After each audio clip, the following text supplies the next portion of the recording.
Hihiling po ang Office of the Ombudsman ng freeze order sa mga ari-arian at bank account ng 3 kongresisang idinadawit sa umano'y anomalya sa mga flood control project. Kanina, nagsampa ang DPWH sa Ombudsman ng mga reklamo kaugnay sa mga proyekto sa La Union at Davao Occidental. Saksi, si Salima Refran. Hindi yan tagusan, no? Props lang. Sir, pa. Anak lang mga tao. Hindi na itago ni DPWH Secretary Vince Dizon ang pagkadismaya niya noong mag-inspeksyon sa dike at riprap sa Bawang La Union noong Setyembre. 2 metro dapat ang haba ng mga tubong ikinabit sa dike. Pero wala pang isang talampakan ang kanilang nakita at tila idinikit lang sa lupa. Ayon kay Dizon, inaward sa kumpanyang Silver Wolves ang proyekto na nagkakahalaga ng halos 180 million pesos. Dahil sa anyay substandard na proyekto, kasama ang Silver Wolves Construction Corporation sa mga inireklamo ng DPWH ng graft at malversation through falsification sa Office of the Ombudsman. Iniuugnay ang Silver Wolves kay Benguet Representative Eric Yap na naging chairman din noon ng House Committee on Appropriations. Silver Wolves Construction Corporation, a person of interest here is Congressman Eric Yap, who is known to be the beneficial owner of the company. He divested from it a few years ago, supposedly, but there is reason to suspect that he is still the beneficial owner of the company. Dawit din ang kapatid ni Yap na si ACT-CIS Party List Representative Edvic Yap at si Bulacan 6th District Representative Salvador Pleito.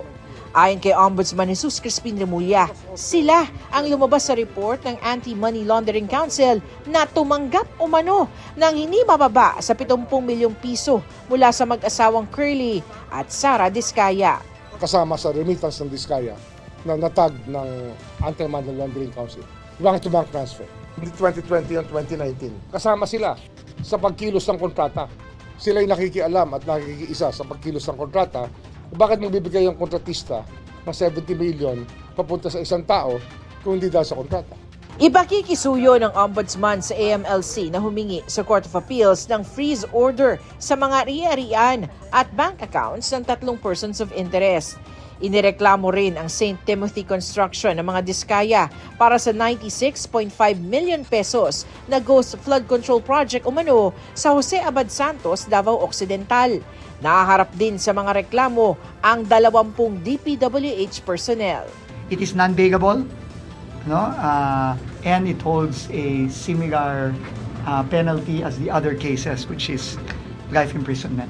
No? Ayon kay Ombudsman Remulla, diretso na sa preliminary investigation ng mga reklamo. Sinusubukang kunin ng GMA Integrated News ang pahayag ng magkapatid na Yap at Pleito. Sinaksihan din ni Independent Commission for Infrastructure Chairman Andres Reyes ang paghahain ng reklamo. Sa pagdinig ng Senado kahapon, sinabi ni Reyes na sisimulan na nila ang live streaming ng mga pagdinig ng ICI. Pero sabi niya ngayon sa isang pahayag, kailangan pa nilang pag-aralan ang mga patakaran para rito, lalo't sensitibo ang impormasyon sa mga pagdinig. We have to adopt rules of procedure regarding live streaming. So, in fairness to the parties that are going to attend, we have to have a rules of whether they consent or not. Dagdag ng ICI, walang hearing sa susunod na linggo dahil hindi raw makakadalo si ICI member at dating DPWH Secretary Rogelio Singson. Para sa GMA Integrated News, ako si Salima Refran, ang inyong saksi.